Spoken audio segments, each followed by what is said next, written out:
Can you guess what we are making today? Can you guess what we are making today? Well, I already gave it away. Bulla and almond milk.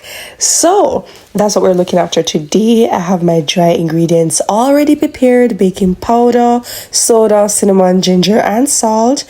And these are the ingredients that will bring everything together. So of course we have the wet ingredient, we have the water, sugar, we're gonna add butter, a little vanilla, and molasses. And these ingredients, when they melt together, they create that rich, sweet, and comforting base that brings the bulla to life. So stay tuned and see how I prepare this. Alright, so I already have most of the things measured out. I'll be making Jamaican Bulla. I'm not making the ones similar to the ones you used to get in primary school. I'm going to make regular Jamaican Bulla. I don't like ginger in my Bulla, but I'm gonna put just a little bit, so you have a bit of flavor, ginger flavor, but not too much, because I don't really like too much ginger. So I already have the spice measured out already. I'm gonna put the ingredients, the exact recipe, in the description so you will see it. Have you ever thought about how many recipes have been lost over the years? Not because they weren't good, but because no one wrote them down or took the time to pass them on. Many of our parents and grandparents didn't cook with measuring cups or recipe books. They cook from memory, from experience, and from love. A pinch of this, a handful of that, and somehow it always came together. Growing up, we often watched them cook without realizing we were witnessing something special. We assumed those recipes would always be there. But as time passes, people grow older, families move apart, and sometimes those recipes and the stories behind them are lost. That's one of the reasons I enjoy making traditional Jamaican recipes like bulla. It's more than just baking, it's preserving a piece of our history. Food tells a story. It reminds us of family gatherings, childhood memories, and people who lovingly prepared meals that brought everyone together. A recipe isn't just a list of ingredients, it's part of our heritage. I think we should ask our parents, grandparents, aunts, and uncles to teach us the recipes they know. Cook with them if you can. Write the recipes down. Record a video. Ask them where they learned it and what memories they have connected to it. One day, those recipes may become part of your family's story, and you'll have the privilege of passing them on to the next generation. In a world where so much is instant and convenient, there's something beautiful about slowing down and making food from scratch. It's not just about the finished product. It's about preserving traditions, creating memories, and keeping our culture alive. I would really love to hear from you in the comments. What's one traditional recipe from your family or your culture that you hope is never forgotten?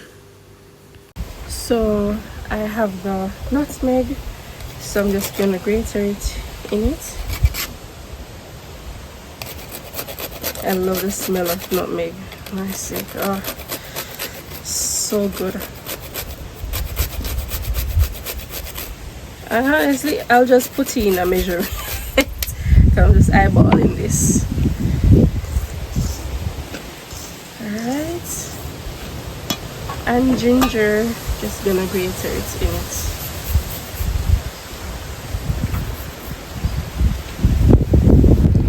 Over by this side though, the wind is quite strong. It just blew down the thing and kind of mash up, so oh well. So this is the melted mixture, so I'm just gonna pour it in. Just a quick baking tip. If you notice that I mentioned adding more water as needed. There's a reason for that. So not all flours absorb water the same way. The amount of water your dough needs can vary depending on the type of flour that you're using and its protein content. For example, bread flour has a higher protein content than all-purpose flour, so it generally absorbs more water and may require a little extra liquid to achieve the right consistency. That's why it's important not to rely on the measurements in a recipe. Instead, pay attention to how the dough looks and feel. The recipe is a guide, but consistency of the dough will tell you whether it needs a little more water or whether it already has enough, or if it's a case where you need to add a bit more flour. So as you bake more often, you'll begin to recognize the texture you're aiming for, and that comes with practice.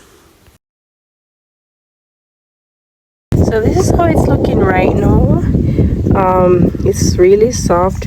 If it's a bit too wet for you guys, well, it shouldn't be if you use the measurement. Just add a little bit of flour, but if it is a bit too dry, just gradually add a little bit of water as you go. And if it's sticking to your hand a little bit, you can just add a little bit of oil to your hand or grease your hand with butter, and it's good as new.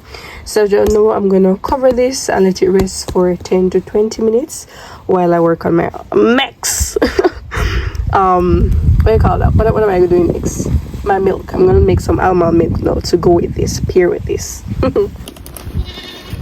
Alright, so this is it right now. So I'm going to roll it out and then put it in on the baking sheet. Hi! I always enjoy this part of the process. There's something peaceful about working with your hands. It reminds me that not everything in life has to be rushed. Some things are meant to be done slowly, with care and with intention. I sometimes wonder how many recipes we will lose if we don't make an effort to keep them alive. Many of the dishes we enjoy today have been passed down through generations, not because they were written in a cookbook, but because someone took the time to teach someone else. Every time we make a traditional recipe, we're doing more than preserving a meal. We're preserving a story, honoring those who came before us, and giving the next generation something meaningful to hold on to.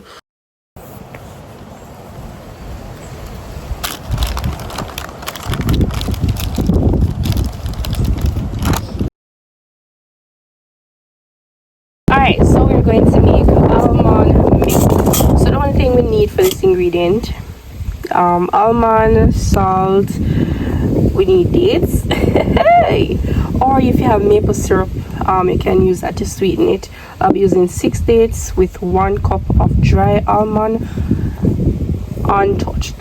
As in, it's not sweetened, it's not salted, just dry regular almond. 1 cup of that. I'm gonna need vanilla as well. Yeah, and I have my strainer and my measuring spoons here with the blender. So let's go. So usually what I'm gonna do, what you can do if you, like myself, forgot to soak the almond overnight, you can just put it in some hot water and let it stay for 10 to 15 minutes and you're good to go. If it's a case where you can soak it overnight, wonderful, but make sure that you soak it, you leave it in the refrigerator, okay? You don't want it to get sour. So leave it in the refrigerator while it is soaking overnight. If you forget to do that, then you can just use boiling water, just pour it over it and keep it, let it stay for 10 to 15 minutes. So right here, I'm just removing the skin. This is optional. Some people prefer to have their milk a bit lighter, so they remove the skin. I usually blend it with the skin because the fiber is good, of course, and it also helps to save time. But either way, you'll end up with a delicious homemade almond milk.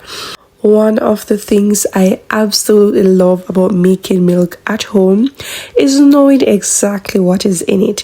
There are no unnecessary preservatives, gum, or artificial flavors unless you choose to add them yourself.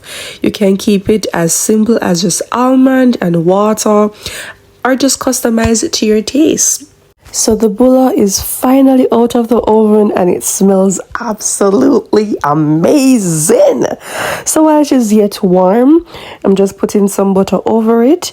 This is how it's looking right now. And I'm going to go back to the milk to pair it with it. From here, the process is pretty straightforward. Once everything is well blended, it's time to strain the milk. What I usually like to do is pour it through a regular strainer first. This catches most of the almond pulp and makes the next step a little easier.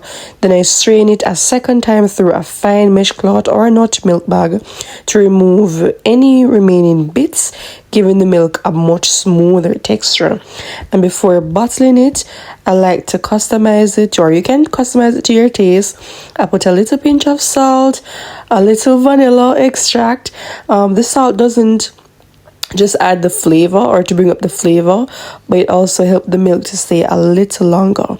So if you prefer your milk sweetened, this is also the perfect time to add honey or maple syrup if you did not have any date or any sweetener of your choice. So once everything is mixed in, pour it into a clean bottle or jar, refrigerate it, and this can last up to 3 to 5 days. It's better if you have it before the 5th day though. It's completely normal for there to be separation in the milk. So what you do whenever you're going to drink it, just shake it up and you're good to go. There's so many recipes you can have with this. Endless recipes. But I can put a few suggestions in the description. So there you go. So what you're gonna do now, what I'm gonna do is just add salt and then some vanilla, and then that will be all. Just gonna bottle it after now. And here's the finished Jamaican Bulla with almond milk, all homemade. I couldn't wait to have a taste, and let me tell you, this was good. This was so good, it had me dancing. Oh dear.